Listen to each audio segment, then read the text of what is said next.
Welcome to the Endless Honeymoon Podcast. Hi, Natasha. Hi, Moshe. How you doing? I was just going to compliment you on how bone dry my toothbrush has been. Every time I go for it, it's just dry and nice and fresh and not used by someone else. Let me say that in the shower. I was chastened by our listeners, and I had a real come-to-Jesus moment with toothbrushes. I bought a number of toothbrushes, and they're stashed all around the house, and people don't need to worry anymore because I'll be brushing with my own brush from now on out of respect for the woman I love and for you as well. Thank you. As the woman I love, and who is Elvira, mistress of the night. Why do you say that? She wrote me privately and told me not to brush my teeth with your toothbrush. She did? No, but that would be cool, wouldn't it? I was like, invite her over. All right. But I don't want to talk about toothbrushes, Moshe. You want to talk about Elvira, the mistress of the night? I would talk about her. She's cool. But what do you want to talk about, my love? I was wondering, I'm just really in the mood. Do you know anywhere I could find a place that would play the song Santa Baby? Yeah, I've been looking all over. I would say any open air mall that you can find. How about the mall? I can't stand, there's like 5 Christmas songs. I'm over it. I can't stand listening to them. Why is Santa sexual? Why is Santa always sexualized? He's gross. Always. Typically, right? Like that's like Santa's a gross old man. That's the narrative that you remember of Santa Claus, is that he's a gross old man? Yes. What is gross about him? I guess he breaks into your house. He eats your cookies. He wants you to sit on his lap. He's old. He's always like, what do you want? Yeah. Yeah, what do you want you this leave year? him cookies Have you and been he's good or overweight. naughty? Yeah. So if you're naughty all the time? Yeah. Oh, so he's kind of like an old trucker that's like, show me your tits, but of the North Pole variety. But to kids? No. So you think he's like a pedo? No, I mean, it's just like, what is it and why? And what is Santa? Why are they? Why, it's funny that they sexualize Wait a second. it in Hold songs. on just a sec. I mean, if you're listening with little kids around, by the way, turn this off. Because sorry. Spoiler alerts ahead. Santa, not real. How about that? How about we live in a society where you're still not allowed to say that a mythical elf slave owner from the North Pole that brings gifts to every Gentile child in the world, you're not allowed to say that that's not real. Wait, he was a slave owner? Well, what are the elves? I mean, think about it. What are the elves? Are they getting paid? Are they unionized? I mean, I'm sure they seem like low-paid workers. Right, they're like Amazon workers. I mean, you think the Amazon working conditions are bad? Imagine having to get a toy for every child in America who isn't naughty. All right. Well, anyway, I just think if there's people out there who are in music groups, you should write a Christmas song, right? Because they would play it every year. There's only like 10 of them. Let's release, you know what we should do? We should release a Christmas album of just jokes about Christmas. I don't really like that idea. Chest jokes roasting on an open fire. Well, anyway, I'm just saying that's roast. an untapped market. Let's do the Santa roast and we call it roasting on an open fire. What do you think, Tosh? I don't know.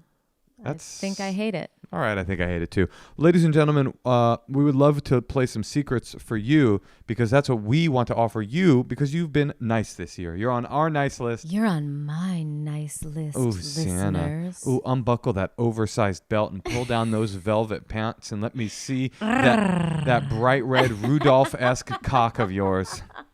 Put those kids away. By the way, I love Eartha Kitt. But there's a lot of bad ones out there. Eartha Kitt sang Santa Baby? Well, just all the Mariah Carey one. I just don't want to. I saw Mommy Kissing Santa Claus. I don't want to hear any of those songs anymore. Mm-hmm. But I guess people like it. But there could be more. I would like all those songs that exist now.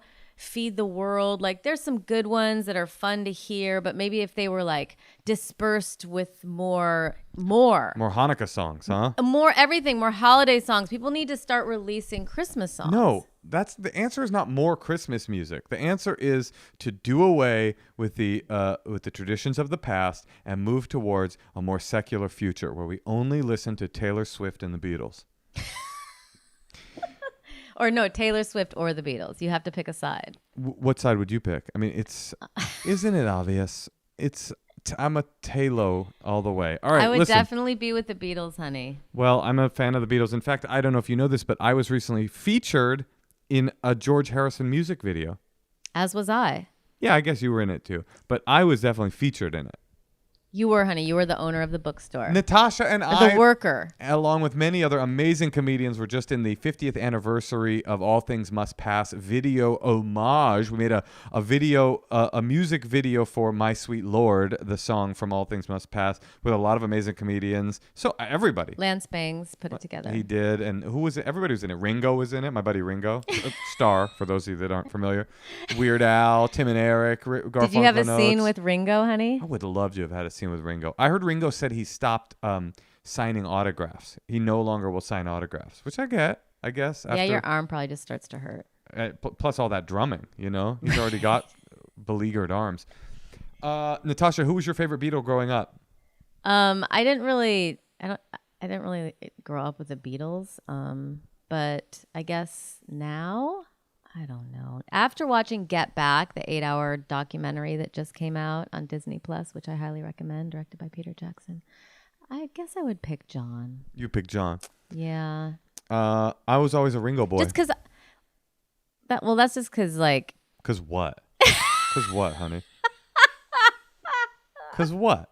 What disparaging remark are you going to make about my choice? Because you thought he was, like, flashy and, like, the one that's, like, the outlier. Yeah, I like an rebel. Underdog. I like an underdog. Well, I think that John just has, like, a very positive spirit. He kind of reminded me of a fun improviser or something. No, he's a genius. And he didn't have, like, a heavy energy, and I really liked that. But how about the fact that, like, when we saw Beatles Anthology, by the way, if you did watch Get Back and you watch some more, watch Anthology. It's a much more straightforward documentary about their story. It's amazing. But they keep interviewing the Beatles, and it'll be like Paul, like, yeah, we wrote the song thinking about the what was going on in the world, and then George will come on and be like, oh, I was involved with Krishna consciousness, and then Ringo will come on and be like, why is nobody nice to me? It's just again and again and again. Poor Ringo. They should have called that documentary. Oh, it kind of reminds me of your dog Pablo. Oh yeah, Ringo is the Pablo of the Beatles. I see. Okay, I'm sure it's been said before. All right, ladies and gentlemen, let's play some secrets. Hey, Natasha and Moshe. Love the show. Writing in with a secret that was kind of triggered from my memory, brought back by hearing Moshe talk about shitting in his hand. No. Yeah, so when I was in probably high school, discovered, the ease of being able to pee in the shower, which is amazing, right? Like, it's just so convenient. It's right there. You can put it right in the hole. And, yeah. Pretty embarrassed about the next part, but everyone knows how much it sucks to have to shit when you're in the shower, because it's like you got to get out, do all the wet toilet sitting, and then have to get back in the shower, start all over. So I had the brilliant idea to squat right over the hole of the bathtub, because we didn't have like a bathtub plug or anything, so it was just the hole. And I thought, hey, it's a nice little hole. I can squat right over it and put it right there. It'll go down like no problem. And that didn't work. So it ended up just being a fat pile right on top of the hole. And then I was just looking at it with immediate shame and what the hell did I just do? And now I'm stuck with a pile of shit blocking the shower drain. So, then I had to grab the shower head and, kind of just spray it down from a distance. And yeah, it was, terribly disgusting and, super amount of shame and embarrassment for myself in that moment immediately. And I've never told anybody because it's just so disgusting. That's my secret. Thanks. Love you guys. Bye. And correct me if I'm wrong. This was kind of just as a fun experiment. It wasn't like, oh, the toilet's broken. No, he didn't want to go through the trauma. He didn't want to get of a wet shit. Where your butt's kind of sliding into the thing. And wait, why don't you just go pat yourself dry? I don't know. He was saying there were some problems with getting back into the shower, which is actually weirdly enough what the song "Get Back" by the Beatles is about. It's about getting back in that shower after you went poo-poo. Listen, I just want to say for the record, like, we got some complaints when I told the shitting in my hand story. I was probably 5 years old. I think those kinds of things are allowed at that time in your life. But some more puritanical elements within our listenership wrote in complaining about how disgusting that was. Somebody, I think, even said, get back to what works for you, which again is thematically connected to the Beatles. Was kind of scolding. But the fact that I told that story about shitting in my hand, it allowed for that listener to call in and give us that really amazing story of human perseverance. And I just want to say, kind of, joke's on you for not liking that story, because without that story, there wouldn't have been the fat pile story that we just heard. No, you know what? You guys both felt it when you did it. Shame. You knew it was disgusting. Why do you think you could do that? Shame on you. I feel no shame. I mean, listen. By the way, the problem with this guy's secret is that he got so freaked out and just started using the shower head. All you had to do was start going Mr. Bojangles on that pile. Aren't there diseases? Honey, I'm right in the middle of a great bit. I'm sorry. This is like a really, really, really good bit, but you just started talking about diseases. Okay, I was going to talk about tap dancing on the pile and beating it down into the drain and going all river dance on it and going tippity tappity, and then before you know it, you've gotten a workout. The shit is gone and your feet are a little dirty, but you're in the shower already, so you can clean them off. But then you got to start talking about diseases. All right, take it away, Natasha. Dysentery talk. Okay, shitting in your hand, or also aiding shitting in your shower hole. Aiding? I don't know, helping. He's I don't know what he's doing, but I'm just saying, you don't want your hands around shit all the time. Sounds like for him it was a hands-free experience. You could get sick. It's gross. He had a hands-free experience. I, on the other hand, had my hands completely full. All right, well, you know what? Let's move on to another secret that's hopefully not fucking gross. Hi, Natasha and Moshe. I am calling with a secret that I haven't heard anyone else leave anything like this on your secrets hotline. I am 38. I'm 38. My best friend is 38 and she is a grandmother, and I can't stand it. All she talks about is her granddaughter. All she wants to do is be with her granddaughter. She invites me to things all the time, and she's like, the baby will be there. And I'm like, I don't care.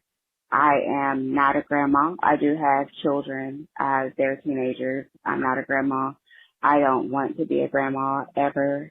And I have no interest in her granddaughter. And I don't know how to tell her because she's my best friend, but stop inviting me to things that you're doing with your grandbaby. I am so uninterested.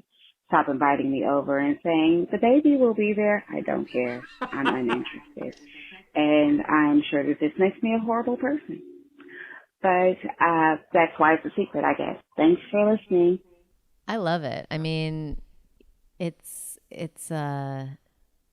who wants to be a grandma? A 38-year-old grandma. Yeah, she's a booming grandma, and you're a booming normal person. I just loved how didactic she was. She was just like, no quarter. I'm not interested. I have no interest. There's nothing about it that interests me. I'm uninterested. I got married at 38. Yeah, and to be a grandma at 38. I love that she doesn't want to be a grandma ever. Her disdain for this woman's grandchild extends to her own children having children someday. She's like, no. This is what I would do if I was her. I would start sort of absent-mindedly talking about how now that your kids are grown, you realize you never really liked babies and they always made you angry. You know, every time I'm around babies these days, I get angry and a feeling of aggression comes over me. That way, she doesn't know you're talking about her grandbaby. She just starts to think, maybe you're not a safe person to bring around my grandkid, and then she'll hold off for a bit. That's what I would do. I think that the caller should look for maybe a new fun friend. No, not some elderly Mrs. Claus-esque 38-year-old. Well, I just think this relationship's going to, develop. And, she's going to either have to, I would just tell her up front too. Like if it gets to be too much. Just say straight up.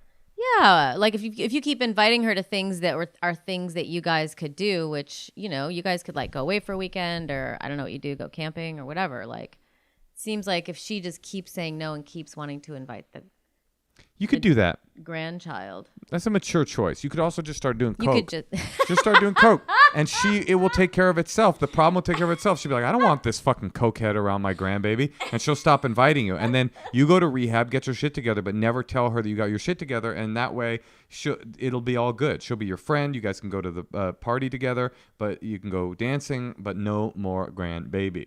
I'm not saying it's not normal to be a 38-year-old grandma, but that just seems like super early. I'm not saying it's not normal either. I'm saying it's bad. It's negative. It's a bad thing. And we officially at the Endless Honeymoon podcast want to say we are against young grandmas.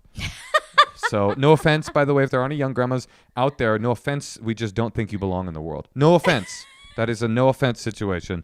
Natasha, you've always said that we will be lucky and we will have lived a good life if we live long enough to see our child's children.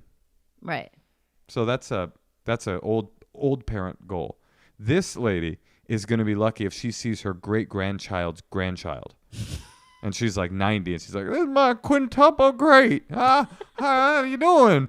A little sweetie pie?" And then she'll die. I mean, that's the thing about living too long and having it too young, is that eventually you're going to get to the age where you're so old you're terrifying to your great-great-grandchildren, but they still have to pretend to love you, so they're going to come around and be like screaming no every time your arthritic knuckle hands come toward them. They'll be like, "No, the ghost is trying to touch me again." So, you know what? Die young, kids. Let's listen to another secret. Hi, Natasha. Hi, Moshe. I've got a secret for you. Haven't told anybody this in a long time. I used to date a man. I was just madly in love with him, but he obviously didn't feel the same way about me, and we had a really awful breakup without any closure, and it was really hard for me. So I did what any normal person would do. I went to the woods with some clippers. I got a bunch of poison oak, put it in plastic bags. I used gloves. I'm really allergic to it.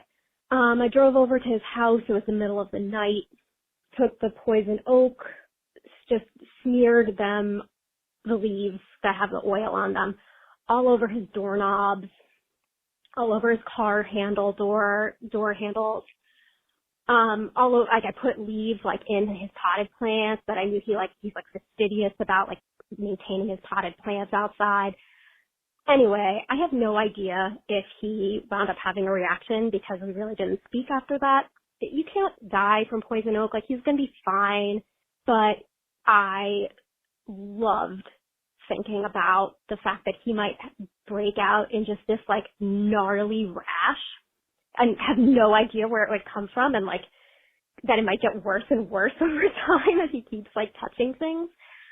Anyway, Natasha and Moshe, you're lovely. I would never smear poison oak on your door. Thank you for All right, that. Take care.